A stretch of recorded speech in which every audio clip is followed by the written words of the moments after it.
वर्णिवेशरमणीयदर्शनम् मन्दहासरुचिराननाम्बुजम् पूजितं सुरनरोत्तमेर्मुदा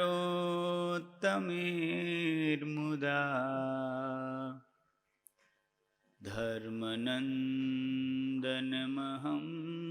विचिन्तये। ॐ अवतारिणे श्री स्वामिनारायणाय नमो नमः। ॐ श्री हरिकृष्णाय नमो नमः। ॐ श्री पूर्णपुरुषोत्तमाय नमो नमः। सहजानंद स्वामी महाराजनी जय।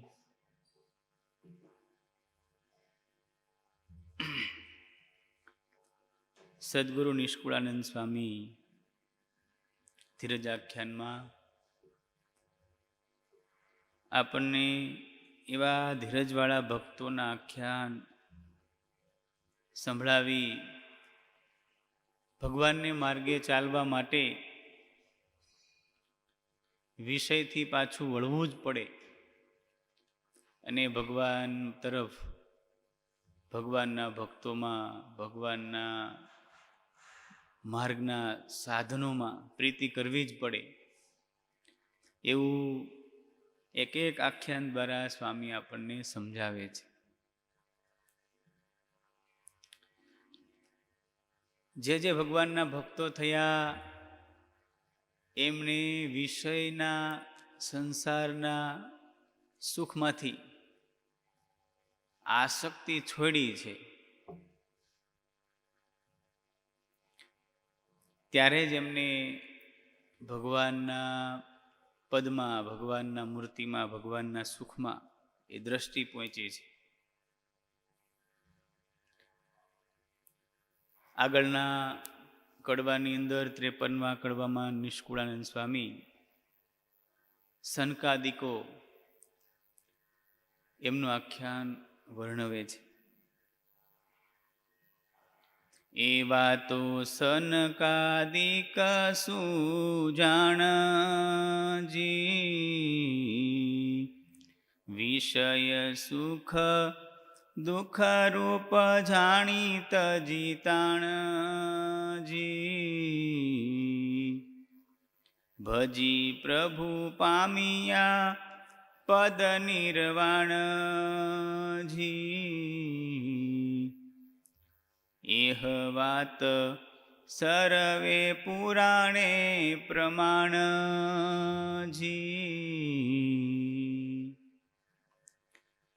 સ્વામી લખે છે કે આ સનકાદિકો એ વિષય સુખને દુઃખરૂપ જાણી એની તાણ તજી દીધી. એટલા માટે એ ભગવાનને ભજીને પરમપદને, નિર્વાણ પદ એટલે પરમપદને, મોક્ષ પદને પામ્યા છે. બધા જ પુરાણમાં એમની કથા આવે છે. ગઈકાલે આપણે નારદજીનું આખ્યાન જોયું. જેમ નારદજીની કથા દરેક પુરાણની અંદર આવે છે, જ્યાં જ્યાં મુમુક્ષુ હોય ત્યાં નારદજી પહોંચી જાય અને ભગવાનની ઓળખાણ કરાવવાની એમને તાણ હતી. જે ભક્તો એમને મળ્યા હોય, દક્ષ પ્રજાપતિના 10,000 પુત્રો અને બીજી વખત 1,000 પુત્રો એમને સાધુ સંન્યાસી બનાવી દીધા. એવા તો અનેક આખ્યાનો, નારદજીના તો ઘણા પ્રસંગો છે. કોઈ પણ રીતે એ ભગવાનને માર્ગે વળવો જોઈએ એવી એમને તાણ રહી. એ નારદજી છે, એમને પણ સત્સંગ કરાવનાર હોય તો એ સનકાદિકો છે. સનકાદિકો આમ તો એ ભગવાનનો જ અવતાર, 24 અવતારોમાં 11મો અવતાર એ શાસ્ત્રોમાં વર્ણવ્યો છે. ભગવાને જ એ 4 રૂપે સનક, સુનંદન, સનત સુજાત અને સનત કુમાર એવા 4 નિવૃત્તિપરાયણ ઋષિઓ રૂપે ભગવાને અવતાર લીધો હતો. બ્રહ્માજીની માનસ સૃષ્ટિમાં એવો પ્રગટ થયા હતા. બ્રહ્માજીએ વર્ષો સુધી તપશ્ચર્યા કરી, હૃદયમાં ભગવાનના દર્શન કર્યા. ત્યારબાદ એમને ભગવાનની પ્રેરણાથી માનસિક સૃષ્ટિ સર્જવાનો પ્રારંભ કર્યો. અને એમાં શરૂઆતમાં તો એકદમ સત્વગુણ હોય. બ્રહ્માજીને પણ ચારેય બાજુ સર્વત્ર સત્વગુણ વર્તતો હતો. અને એમાંથી જે માનસ પુત્રો તરીકે સનકાદિકો ઉત્પન્ન થયા, એટલે આ કુમારોમાં પણ સત્વગુણ હતો. અને બ્રહ્માજીને ભગવાનની આજ્ઞા હતી, સૃષ્ટિ કરો, સૃષ્ટિની વૃદ્ધિ કરો, આગળ વધારો. એટલે બ્રહ્માજી ભગવાનનું કાર્ય માની અને સૃષ્ટિને આગળ વધારવા માટે એ પ્રયત્ન કરતા હતા. તો આ સનકાદિકો એમને સૃષ્ટિમાં જોડવા માટે પ્રયત્ન કર્યો. બ્રહ્માજીએ આજ્ઞા કરી, તમે તપશ્ચર્યા કરી, આ ભગવાનની આજ્ઞા છે, એટલે તમે સૃષ્ટિમાં જોડાઓ, સંસારમાં જોડાઓ. પણ સનત કુમારો બધા હતા, એમને સૃષ્ટિમાં જોડાવાની ના પડી. બ્રહ્માજીને થોડું પેલું થયું, પણ એમ થયું કાંઈ વાંધો નહીં, બીજા ઘણા હજારો પુત્રો છે, શરૂઆત હતી. એટલે એમણે રાજી થઈને હા પાડી, કાંઈ વાંધો નહીં, તમે નિવૃત્તિ ધર્મપરાયણ વર્તો, પ્રવૃત્તિમાં અમારે જોડાવું નથી, એવી પરમપિતા બ્રહ્માજીને એમણે વિનંતી કરી. અને વિનંતીને બ્રહ્માજીએ માન્ય રાખી. અને એ નિવૃત્તિપરાયણ રહ્યા. ને ભગવાનના અવતાર હતા, નિવૃત્તિ ધર્મનું પ્રવર્તન કરવા માટે. અને એ સંયુક્ત અવતાર ગણાય છે.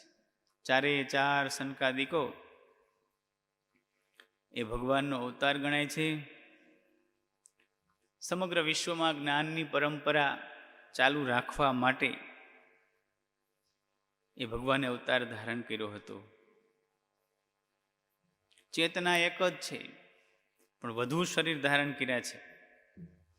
બધાની રુચિ સદા એક સરખી રહે છે. સતત ભગવાનનું નામ સ્મરણ, ભગવાનનું ગુણગાન ચાલુ રહે છે.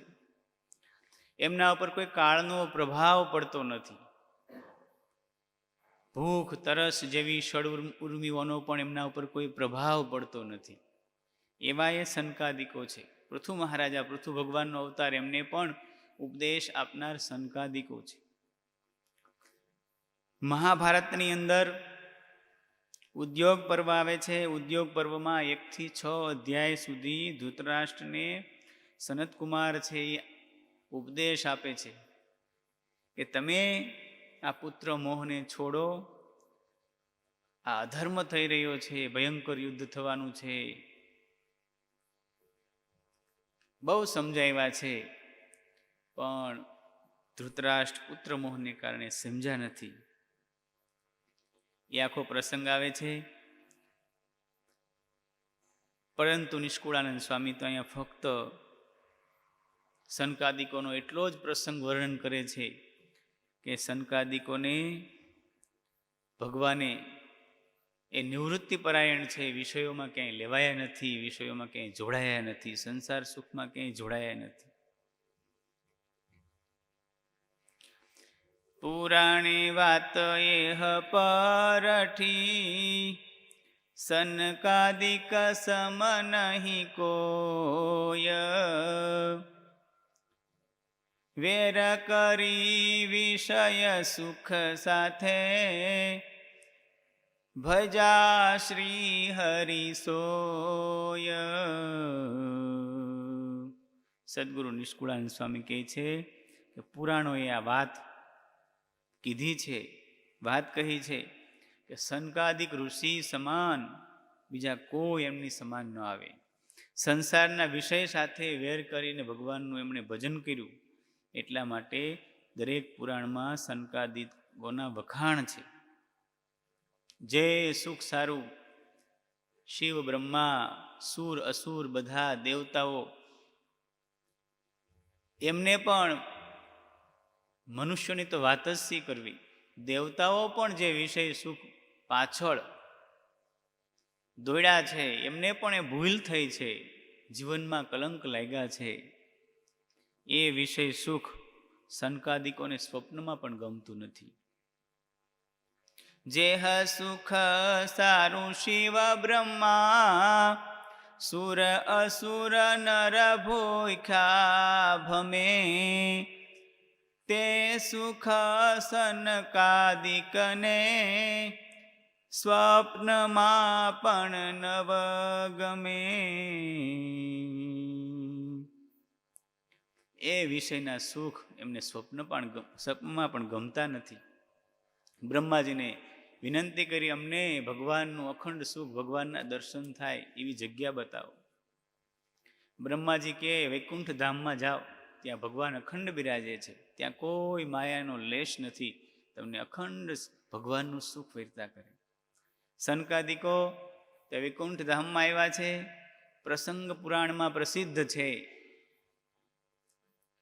સનકાદિકો છે એમની નાની ઉંમર છે, દિગંબર છે, કોઈ વસ્ત્ર શરીર ઉપર નથી, અને દ્વારપાળ જય વિજય એમને રોક્યા. પેલા તો એક સારા ભાવથી એમને રોક્યા કે ભગવાનના ધામની, ભગવાનના દર્શન કરવા જવામાં કંઈક મર્યાદા ધામની વગેરે એવું વિચારી એમણે રોક્યા છે કે તે ભગવાનના ધામમાં જઈ શકાય નહીં, ભગવાનની આજ્ઞા લેવી પડે. સનકાદિકોને થયું, ભગવાનના દર્શન કરવામાં અમને કોણ રોકી શકે? અને એમાં થોડી વઢવેડ થઈ, બોલાચાલી થઈ. સનકાદિકોએ કીધું, આગલા 6 દરવાજામાં અમને કોઈને રોક્યા નથી, 7 દરવાજા હશે, તમે અમને શા માટે રોકી શકો? અને અમે ભગવાનના દર્શન કરવા માટે જઈએ છીએ, આવી રીતે જવાય નહીં એવા શબ્દો વાપર્યા. સનકાદિકોને એમ થયું કે હજુ આ ભગવાનના દ્વારપાળ છે, છતાંય એમના મનમાં વિકાર હોય એવું લાગે છે. અને વળી થોડી પાછળથી મસ્તી કરી, થોડીક મશ્કરી કરી વધારે, એટલે સનકાદિકોને ક્રોધ ઉત્પન્ન થયો અને એમને શાપ આપ્યો કે જાઓ, તમે ભગવાનના દ્વારપાળ થઈને આવા વિકારોયુક્ત છો, તમે આ સ્થાનને યોગ્ય નથી. આવા વિચારો ને આવી વૃત્તિ તો અસુરોની હોય છે, જાઓ તમે અસુર યોનિને પામો. આવો શાપ આપી દીધો. ખરેખર સનકાદિકોને શાપ આપ્યા પછી એમને પણ પસ્તાવો થયો. આપણામાં પણ ક્રોધનો વિકાર આવ્યો, એ બરાબર નહીં. ત્યાં તો ભગવાન અંદરથી પહોંચી ગયા, વૈકુંઠનાથ ભગવાન એ બહાર આવ્યા. જોયું તો સનકાદિકો ઊભા છે. જય વિજયે ભગવાનને જોયા, એમને પણ પશ્ચાતાપ થયો. સનકાદિકોના પગ પકડ્યા અને સનકાદિકો ભગવાન આવ્યા ને વૈકુંઠનાથ, એટલે એમના પર ચરણ પકડ્યા છે. હે પ્રભુ, અમારાથી ભૂલ થઈ ગઈ. ભગવાનના ભક્ત હોય એને પોતાની ભૂલ દેખાય, બીજાને દેખાય નહીં. એક ક્ષણ માત્ર ક્રોધ આવ્યો અને તુરંત સનકાદિકોને પોતાની ભૂલનું ભાન થયું. એમણે તુરંત ભગવાનની માફી માંગી, પ્રભુ અમારે ખરેખર ક્રોધ કરવો જોઈએ નહીં, અને અમારાથી ક્રોધ થઈ ગયો, ભૂલમાં આપના દ્વારપાલને શાપ અપાઈ ગયો છે. કૃપા કરી, આપ તો સમર્થ છો, અમારો શાપને મિથ્યા કરી નાખો. ભગવાને કીધું, તમે જે કર્યું છે ને યોગ્ય કર્યું છે. તમારા જેવા ભગવાનના ભક્ત હોય, અરે મારો હાથ દ્રોહ કરે ને તમારો, તો હું મારો હાથ પણ કાપી નાખું. મને મારા ભક્ત ખૂબ વાલા છે, તમે મને ખૂબ વાલા છો, કારણ કે તમે મારી ઓળખાણ કરાવો છો.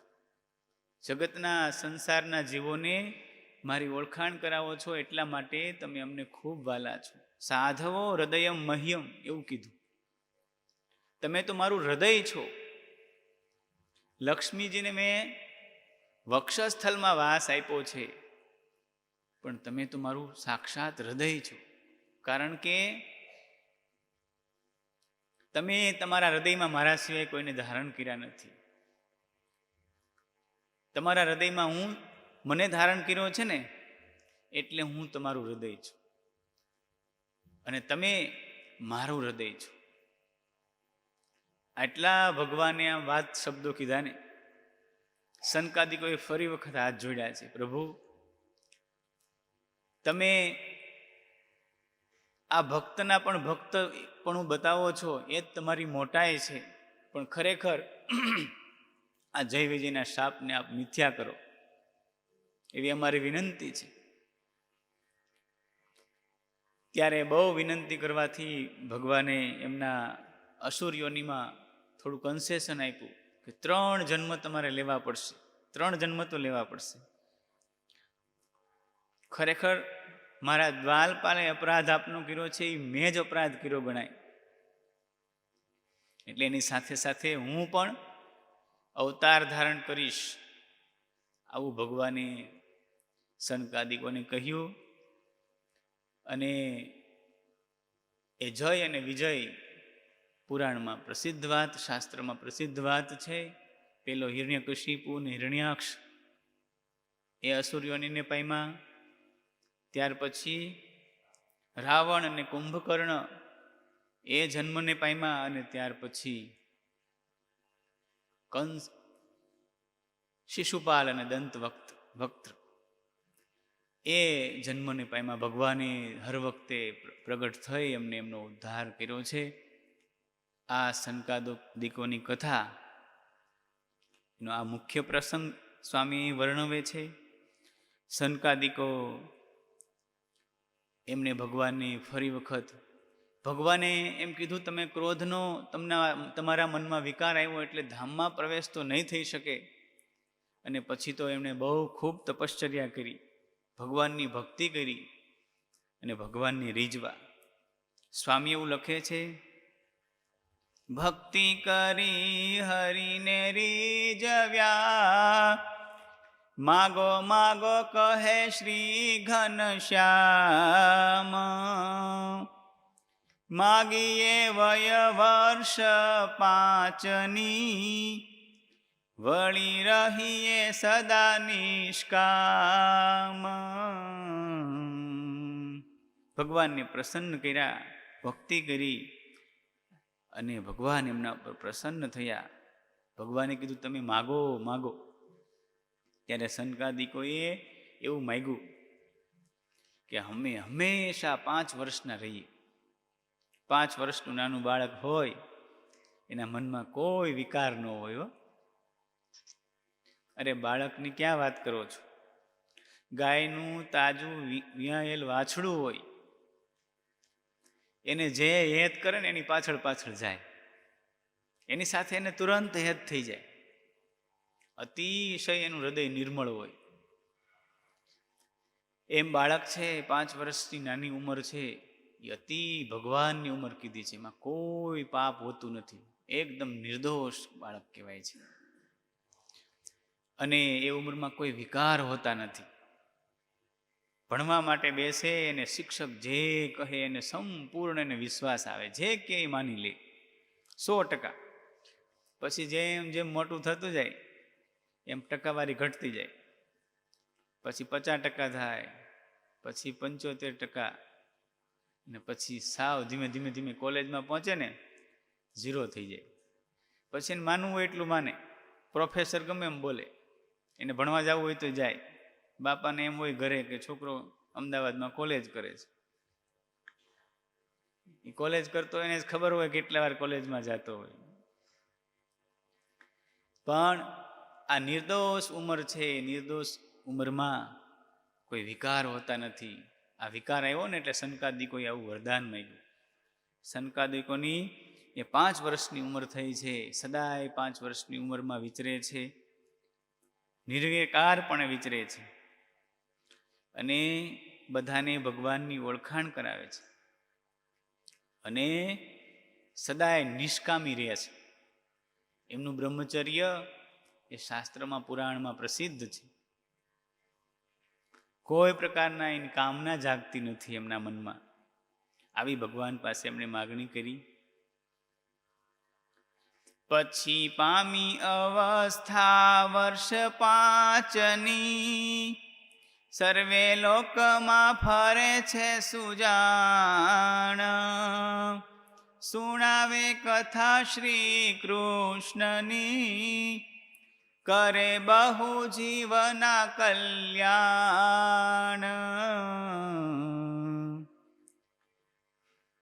બધા લોકમાં, સ્વર્ગ મૃત્યુ પાતાળ 14 લોકમાં, બ્રહ્માંડમાં બધે જ સનકાદિકો ફરે છે અને ભગવાન શ્રી કૃષ્ણ નારાયણ ભગવાનની કથા એ સંભળાવે છે, અનેક જીવોના કલ્યાણ કરે છે.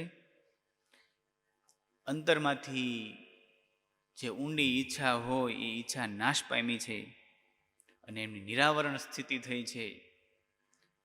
આમાં લખ્યું અપ્રતિહત ગતિ. શાસ્ત્રમાં એવું લખ્યું સનકાદિકોની અપ્રતિહત ગતિ, એટલે ક્યાંય અટકે નહીં, જ્યાં જવું ત્યાં જઈ શકે એવી એમની ગતિ થઈ છે. આપણા સંપ્રદાયમાં નિરાવરણ એવો શબ્દ પ્રસિદ્ધ છે. ઘણા એવા સંતો ભક્તો થયા, હરિભક્તો પણ એવા થયા કે એની નિરાવરણ સ્થિતિ, કોઈ આડું આવે નહીં. આપણે મંદિરમાં પ્રવેશ કરવો હોય તો દરવાજો શોધવો પડે, એને દરવાજો શોધવો ન પડે, ગમે ત્યાંથી અંદર પ્રવેશ કરી જાય. જે લોકમાં જવું હોય ત્યાં જઈ શકે, કોઈ આવરણ આડું આવે નહીં. આવી સ્થિતિ થઈ ગઈ. આવા ઘણા બધા સત્સંગમાં દાખલાઓ છે, પ્રસંગો છે. એ ભગવાનને આવા સનકાદિકો એટલા માટે ગમે છે કે એમણે એવું માંગ્યું કે એની અંતરમાંથી ઊંડી જે કામના છે, ઈચ્છા છે, એ બધી જતી રહી. આપણે પણ એવી મનમાં જે કંઈ નાની મોટી ઈચ્છાઓ હોય વિષય સુખની, સ્વામી કે છોડી દેવી જોઈએ. કારણ કે ભગવાનને નિર્વિષય ભક્ત ગમે છે. ઊંડી અંતરથી ઈચ્છા ગઈ, સ્પર્શ સુખ ત્રિયાતનની,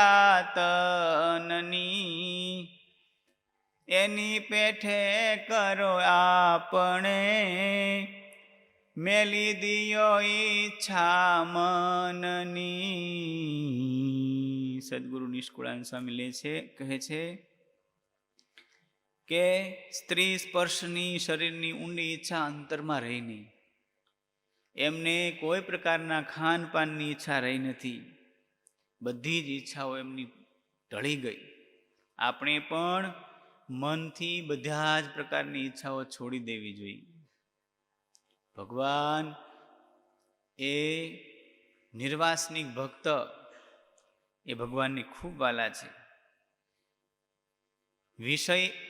વિષય જીવ ભગવાનને ગમતા નથી. નિષ્કામી મનુષ્યો ભગવાનને ખૂબ ગમે છે. મહારાજે વચનામૃતમાં કીધું છે કે અમને નિષ્કામી વર્તમાન પાળનારા ભક્તો અમને ખૂબ વાલા છે. એ અમને આલોકમાં અને પરલોકમાં એને કાયમી અમારો એમને સાથે સંબંધ રહે છે. એમની સાથે કાયમી અમને સુવાણ થાય છે. મહારાજે ખૂબ વખાણ કર્યા છે. નિરવિષય ગમે છે નાથને, વિષય વિકળ ગમતા નથી. જેમ સમળ નર બેસે સભામાં, સહુ જાણે ઉઠી જાય અહીંથી.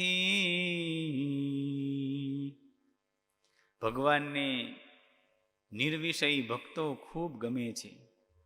વિષય ભક્તો ભગવાનને ગમતા નથી. જેમ આપણી સભા બેઠી હોય, એમાં કોઈ ગંદા કપડા સાથે આવીને બેહે ને દુર્ગંધ, આપણે ગોકળભાઈ છે આવીને બેઠા હોય તો બધાને શું થાય? મહારાજ સભા કરીને બિરાજમાન હતા, કાઠી દરબારો બધા બેઠેલા, અને એમાં પર્વતભાઈ દર્શન કરવા માટે આવ્યા. ખેતીનું કામકાજ કરીને સીધા આવ્યા હશે, અને એની સ્થિતિ તો એવી હતી પર્વતભાઈની કે એને બધું સાકર ને મીઠું બે સરખું. એટલે પર્વતભાઈની સ્થિતિ એવી ઊંચી હતી, પણ થોડા કપડાં, ખેતીના કામકાજ થોડા ગંદા, ગંધ આવે એટલે બધા દરબારો બધા આમ નાક ઊંચું કરવા માંડ્યા. મહારાજને થયું આ કાઠી દરબારોને ખબર નથી આ ભગતની સ્થિતિ કેવી છે. અને મહારાજ કે એ દરબારોની મનની વાત, મહારાજ કે તમારા કપડાં ભલે ઉજળા રહ્યા, જેવા તમારા કપડાં ઉજળા છે એવા પર્વતભાઈનું અંતર ઉજળું છે, અને એના જેવા કપડાં છે ને એવું આપણું અંતર, તમારા બધાનું અંતર છે એ વિષયથી મલિન થયું છે. એટલે ભગવાનને અંતરથી નિર્મળ હોય એવા ભક્તો ખૂબ વાલા છે. એટલે નિર્વિષયી ભક્ત એ ભગવાનને ખૂબ ગમે છે. ઉપર બૈના બહુ ઉજળા, માયે મેલની મણા નથી, એવા જન જોઈ જગપતિ, અભાવ કરે છે ઉરથી. ઉપરથી ગમે એટલા ઉજળા હોય, સારા લાગે, પણ અંતરમાં વિષયની ઈચ્છા હોય, કેતા મેલા હોય, તો એ ભગવાનને એ માણસો ગમતા નથી.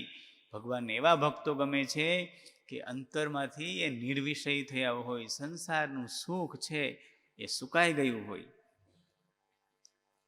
એવા ભક્તો ભગવાનને ખૂબ વાલા છે. સદગુરુ નિષ્કુળાનંદ સ્વામી આગળ લખે છે, ઈચ્છાઓ અનેક ઉરમાં, ખાન પાન સ્પર્શ સુખની, એવા ભક્તની ભગતિ, હરિવદે નહીં વિમુખની. એવા માણસો જેમને ખાન પાન, સ્ત્રી સ્પર્શ સુખની ઈચ્છા, કામનાઓ જેમને છે, એવા વિમુખ જીવ એમની ભક્તિ પ્રભુ ગણતા નથી, એમની ભક્તિ ભગવાનને ગમતી નથી. ત્યારે આપણા અંતરમાં એવા પંચ વિષયના રાગ પડ્યા હોય, એવી ઈચ્છાઓ પડી હોય, એને ટાળવા પ્રયત્ન કરવો જોઈએ. જે પ્રયત્ન કરતો હોય એ ભગવાનને ખૂબ ગમે છે. અને એ ટાળવા માટેનો કોઈ મોટો ઉપાય હોય ને, મહારાજ કે ગમે તેવા તપ્ત કૃચ્છ ચાંદ્રાયણ વ્રતાદિક કરતા હશો અને તમારું મન છે એવું નિર્વિષય નહીં થતું હોય, જેવી આ ભગવદ્ વાર્તા સાંભળવા કરીને આપણું મન નિર્વિષય થાય છે. ભગવાનની કથા વાર્તા, ભગવાનના ચરિત્રો, ભગવાનના પ્રસંગો, ભગવદ્ વાર્તા સાંભળવાથી આપણું મન નિર્વિષય થઈ જાય છે. મહારાજે વચનામૃતમાં આવું લખ્યું છે, કાર્યાણીનું 12મું. ત્યારે સ્વામી છેલ્લે નિષ્કુળાનંદ સ્વામી એવું કહે છે, પંચ વિષયની પટારિયું, ઘણી ઘાટે ભરી ઘટમાય, નિષ્કુળાનંદ કહે નાથના, એહ ભક્ત તે ન કહેવાય. અંતરમાં પંચ વિષયની પટારીઓ ભરી હોય, પટારીઓ કીધું સ્વામી, શબ્દ વાપરો. પેલાના સમયમાં પટારા બહુ હતા ને, હવે તો નહીં હોય. એ જમાનામાં પટારો શબ્દ સ્વામી વાપરો. આપણા ઘટમાં એટલે આપણા મનમાં, આપણા અંતરમાં એ પંચ વિષયની પટારીઓ ભરી છે. નિષ્કુળાનંદ સ્વામી કે એ ભગવાનના ભક્ત ન કહેવાય. એટલે ધીરે ધીરે ધીરે આપણે પંચ વિષય એને ઓછા કરતા જવું જોઈએ. જોકે મહારાજે વચનામૃતમાં કીધું, ભગવાનના ભક્તને પણ પંચ વિષય ભોગવ્યા વિના રહેવાતું નથી. નારદ સંકાદિકો છે એ વર્ષો સુધી નિર્વિકલ્પ સમાધિમાં રહે છે, પણ એમાંથી બહાર નીકળીને પાછા વિષય ભોગવે છે. પણ ભગવાનના ભક્તના પંચ વિષય અને જગતના જીવના પંચ વિષય બે નોખા છે. બેના પંચ વિષય નોખા છે. ભગવાનના ભક્તના પંચ વિષય કયા હોય છે? આંખનો વિષય છે ભગવાનના દર્શન કરવા, કાનનો વિષય છે ભગવાનની કથા વાર્તા, ભગવાનના ચરિત્રો સાંભળવા. એના જીભનો વિષય છે ભગવાનના ગુણગાન કરવા, ભગવાનનો પ્રસાદ ગ્રહણ કરવો. પાંચેય વિષય છે ભગવાન સંબંધી ભોગવે છે. ભગવાનના ભક્તના એ પંચ વિષય છે એ બંધનકારી નથી, એ તો ઉલટા મુક્તિ આપનારા છે. પણ એ ભગવત સંબંધી પંચ વિષય એમાં ક્યારે બંધાય? જગતના પંચ વિષય ઉલટીની માફક એ વિષ જેવા થઈ જાય, ઉલટી જેવા થઈ જાય. એ જોયા પણ ગમે નહીં, ભોગવવા ગમે નહીં. ત્યારે ભગવાનના પંચ વિષય છે એના વિષય બન્યા કહેવાય. ત્યારે સદગુરુ નિષ્કુળાનંદ સ્વામીએ આ સનકાદિકો, આમ તો સન શબ્દનો અર્થ થાય તપ, અને ચારેય સનકાદિકોએ નિવૃત્તિ પરાયણ જીવન જીવી નિવૃત્તિ ધર્મનો ઉપદેશ આપવા માટે એમણે ભગવાને અવતાર ધારણ કર્યો અને એમનું પ્રવર્તન કરાવ્યું. એટલા માટે એ સનકાદિક એ ભગવાનનો અવતાર ગણાય છે. અને આપણા માટે એ પંચ વિષયથી વિરક્ત બની અને ભગવાનના પંચ વિષય ભોગવવા, ભગવાનના પંચ વિષય બનવું, એવો ઉપદેશ સનકાદિકોએ એમના જીવન દ્વારા આપણને આપ્યો છે. ત્યારે આજે આપણે નિષ્કુળાનંદ સ્વામી ધીરજ આખ્યાનમાં સનકાદિકોનું આખ્યાન આપણને સંભળાવ્યું. આપણે પણ મહારાજે વચનામૃતમાં કીધું છે એમ ધીરે ધીરે ધીરે નરમ દોરડી હોય ને તોય કાળ મીંડ પથ્થરમાં કાપો પાડી દે, એમ ધીરે ધીરે ધીરે ધીરે આ ભગવાનના પંચ વિષયનું સેવન કરતા જઈએ અને જગતના પંચ વિષય ધીમે ધીમે ધીમે છૂટતા જાય. એક દિવસ એવી સ્થિતિ આવી જાય કે મહારાજના એવા પરમહંસો તમે જુઓ, એ બ્રહ્માનંદ સ્વામી એ વારી ઘોડા ઉપર થાપો વારે અને અતિ કામી ઘોડો એ નિષ્કામી બની જાય. કેવી સ્થિતિવાળા સંતો થયા. એ ગોપાળાનંદ સ્વામી, એ મુક્તાનંદ સ્વામી બ્રહ્મચર્ય પાળવા માટે ઝાડવા ઉપર ચડે, પડતું મૂકે કે ભાઈ બ્રહ્મચર્ય ન પડે તો આ મનુષ્ય જન્મ રાખીને શું કરવું છે. એક એક હરિભક્તો તમે જુઓ, આ સનકાદિકો જ છે, બીજું શું. એક એક હરિભક્તો, અત્યારે પણ એવા હરિભક્તો આપણા સંપ્રદાયની અંદર આ સત્સંગમાં છે, એવા સંતો છે કે જેને વિષય છે એ ઝેર જેવા થઈ ગયા હોય. અને ભગવાનને પ્રતાપે, ભગવાનને સંબંધે કરીને એને વિષય બંધનરૂપ ન હોય, એ સંસારમાં રહેતા હોય છતાં એ સંસારથી વિરક્ત હોય, એવા અનેક ભક્તો છે, એવા અનેક સંતો અત્યારે સંપ્રદાયમાં છે. ત્યારે આપણે બળભાગી છીએ, ભાગ્યશાળી છીએ કે આવો વારસો આપણને મળ્યો છે. આપણે પણ ધીમે ધીમે નરમ દોરડી જેમ કાપો પાડી દે છે એ મહારાજના એવા નિર્વિષય ભક્ત બનીએ અને ભગવાનના એવા વાલા ભક્ત બનીએ, એવી ભગવાનના ચરણોમાં પ્રાર્થના સાથે વિરમું છું. સહજાનંદ સ્વામી મહારાજની જય. વાલા ભક્તો, આજે ઠાકોરજીની શિરામણી મોટા ભંડારિયાના વતની એવા સોજિત્રા મહેન્દ્રભાઈ નાથાભાઈ એમના તરફથી છે. એમના ચિરંજીવી આપણા ગુરુકુલના વિદ્યાર્થી, ભૂતપૂર્વ વિદ્યાર્થી છે. આમ તો એમની જ ઈચ્છા, યશ કે આપણે ઠાકોરજીના થાળ કરાવજો. ત્યારે એમને થોડા દિવસ પહેલાં એમના પિતા મહેન્દ્રભાઈ અહીંયા આવ્યા હતા પૂછવા માટે, અને આજે એમના તરફથી ઠાકોરજીની શિરામણી છે. સાથે સાથે અમારા બાબાપુરના સંસ્થાના નિષ્ઠાવાન સેવક એવા ગોંડલિયા વિપુલભાઈ નાથાભાઈ, એમનો સેવક પણ ધોરણ 7માં તીર્થ અહીંયા અભ્યાસ કરી રહ્યો છે. એમના તરફથી પણ આજના ઠાકોરજીના થાળ છે. બંને ભક્તો ક્રમશઃ અહીંયા આવશે સ્વામી પાસે. સ્વામી અમને મહારાજના પ્રસાદીનો હાર પહેરાવી રૂડાવા આશીર્વાદ આપશે. મહારાજ યશને ખૂબ આગળ વધારે અને સત્સંગનો વારસો રાખે, અને તીર્થને પણ મહારાજ ના પિતાજી જેવો વિશેષ વારસો અને નિષ્ઠા એ પ્રદાન કરે અને જીવનમાં ખૂબ આગળ વધે એવી મહારાજના ચરણોમાં પ્રાર્થના કરીશું.